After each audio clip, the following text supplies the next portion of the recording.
Bab 2193. Kabut abu-abu. Dia melihat darah di telapak tangannya, matanya suram. Saya tidak menyangka. Wajah Master Caplang terus mengelupas, perlahan-lahan menampakkan wajah aslinya. Wajah muda, terlihat seperti remaja. Tapi usianya, tidak ada yang tahu. Mendengarkan suara, dan perubahan hidupnya, itu seperti orang tua. Tinju yang mengerikan. Dia memuntahkan darah di mulutnya, mengambil beberapa napas dalam-dalam, dan batuk dengan keras. Dia tidak menyangka bahwa dia akan terluka suatu hari nanti. Apalagi disakiti oleh anak muda seperti Grey Z. Dalam pikirannya, adegan itu masih diputar ulang, baru saja beberapa pukulan Grey Z dari tinju super, setiap pukulan dan setiap gaya, membuat matanya bergetar. Tanpa diduga, kami meremehkan serangkaian teknik tinju ini. Mata Master Caplang dalam, seperti galaksi, membuatnya sulit untuk melihat apa yang dia pikirkan. Dia menyesuaikan diri untuk beberapa saat sebelum dia bisa berdiri teguh. Jika membiarkan teman-teman lama itu melihatnya, saya khawatir mereka akan tertawa terbahak-bahak. Butuh beberapa saat sebelum dia pulih dan pergi. Di dalam seluruh gerbang gunung, ada banyak sekte, tetapi mereka sangat terbuka dan berjauhan. Dari timur ke barat, ada pegunungan yang terus-menerus, dan dari selatan ke utara ada sungai. Tempat pertemuan gunung dan sungai adalah tempat terendah di seluruh medan. Dari sudut pandang keseluruhan, itu seperti mangkuk. Di kedua sisi pegunungan, berbagai sekte tersebar di mana-mana. Saat ini, semakin dekat tempat itu ke perbatasan utara, semakin sedikit orang di sana. Beberapa sekte yang pernah berdiri di perbatasan utara telah lama menghilang, dan tidak ada yang tersisa. Lebih jauh ke utara, kabut abu-abu berkabut memancarkan semacam napas mematikan. Tampaknya datang dari neraka, dingin dan tak bernyawa, kemanapun itu pergi, tidak ada rumput yang tumbuh. Pandangan sepi ini menakutkan untuk dilihat, makanya tidak ada yang berani mendekatinya sama sekali. Ada sedikit suara langkah kaki, dan Master Caplang berjalan ke batas kabut abu-abu dan menyipitkan matanya untuk melihat sekeliling. Dia tampak tak bernyawa dan tidak bisa melihat satu pun sosok. Dia tanpa ekspresi, tidak memperdulikan kabut abu-abu yang dibicarakan orang lain di matanya, dan berjalan langsung ke dalamnya. Kabut itu berat dan gelap, seolah menutupi seluruh dunia. Master Caplang mengabaikan kabut, dan tidak secara langsung melelehkan tidak tubuhnya dan menghilang dari dunia ini seperti yang dikatakan Doni Hugo. Hanya saja bahu Master Caplang ternoda oleh embun. Saat dia berjalan, kabut tidak bisa menghentikan pandangannya. Dalam kabut, Master Caplang tidak terlihat, hanya langkah kaki yang pelan namun berirama yang bisa terdengar. Segera, kabut di depan Master Caplang menjadi semakin tipis, dan pandangannya berangsur-angsur melebar. Apa yang muncul di depannya adalah sebuah danau, dikelilingi oleh pegunungan di tiga sisi, dan bukaannya adalah dataran. Kabut yang terus-menerus muncul menguap dari permukaan danau dan menyebar ke segala arah. Di tepi danau, ada sebuah rumah kecil yang terbuat dari kayu. Hanya dengan melihat jejak lumut di atasnya, orang akan tahu bahwa rumah kayu ini telah berusia lama. Master Caplang masih tidak berekspresi, melangkah menuju rumah, mendorong pintu dan masuk. Perabotan di kamar sederhana, kecuali tempat tidur dan meja, hanya ada cermin dan tidak ada yang lain. Dia berjalan ke cermin, menatap wajahnya, melihat ke cermin, menatap matanya yang mendung. Aku hampir lupa tentang diriku sendiri, seperti apa rupa asliku. Suaranya serak dan dalam, setebal lonceng berusia 1000 tahun.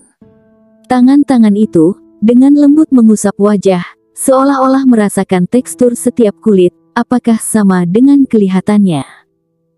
Setelah beberapa saat, Master Caplang meletakkan tangannya, duduk di depan cermin, dan menatap dirinya sendiri dengan tenang.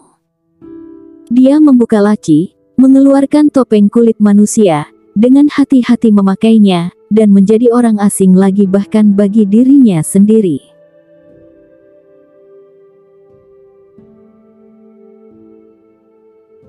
Bab 2194. Harus pergi ke hutan utara. Setelah memastikan bahwa tidak ada jejak, dia bangkit dan berjalan keluar rumah menuju danau. Melihat turbulen berjatuhan dan kabut naik ke udara, matanya sedikit dingin. Akan datang, itu akan datang, hanya sedikit waktu lagi. Master Caplang duduk bersila, menatap danau yang berjatuhan di tengah danau, berhenti berbicara, dan menyembuhkan dengan tenang luka-lukanya. Pada saat yang sama, Sekte Gunung Hijau. Ini adalah garis pertahanan terakhir di dalam gerbang gunung. Saat ini, para master dan tetua dari beberapa sekte besar berkumpul di sini, bukan untuk menghancurkan Sekte Gunung Hijau dan bergegas keluar dari gerbang gunung, tetapi untuk menyatukan dan menjaga gerbang gunung. Tanpa diduga, kita telah kehilangan begitu banyak energi bahkan ketika kita menemukan musuh sebenarnya. Alex Juan menghela nafas.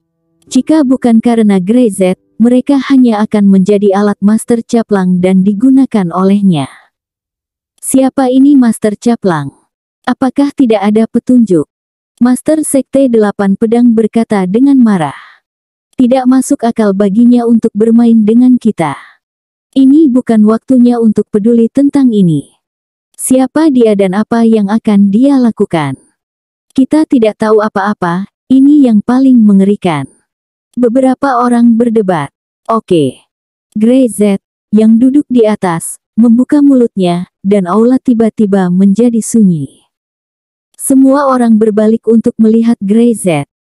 Sekarang, Grey-Z memiliki keputusan akhir, dan semua orang akan menerimanya. Belum lagi hal-hal lain, Grey-Z telah bertarung dengan Master Caplang, dan kekuatan yang dia tunjukkan, bahkan jika mereka bertambah orang, mereka tidak sebagus dia, yang jauh melampaui keahlian mereka. Jika kita ingin tahu apa yang ingin dilakukan Master Caplang, kita harus pergi ke utara. Dia melihat sekeliling. Misteri kabut abu-abu itu pasti dibuat oleh Master Caplang. Tidak, kabut abu-abu itu mengerikan, dan orang akan mati jika disentuh. Alex Juan segera menggelengkan kepalanya. Aku pernah mendengar bahwa ada sekte yang diselimuti materi abu-abu itu dalam semalam, dan menghilang sepenuhnya, bahkan tidak ada satu orang pun yang tersisa. Yang lain mengangguk satu demi satu. Ada banyak desas-desus semacam ini, dan mereka telah melihatnya. Setelah sebuah sekte diselimuti, semua orang mati. Dan saat kabut mereda, mereka bahkan tidak menemukan adanya makhluk hidup. Apakah kamu melihatnya dengan mata kepala sendiri? Aku telah melihatnya, kata Master Tangan Besi dengan lembut. Maksudku. Grey-Z menggelengkan kepalanya. Maksudku, kamu melihat dengan mata kepalamu sendiri bahwa seseorang disapu oleh kabut itu, tepat di depan matamu. Apakah mereka lenyap? Semua orang menggelengkan kepala.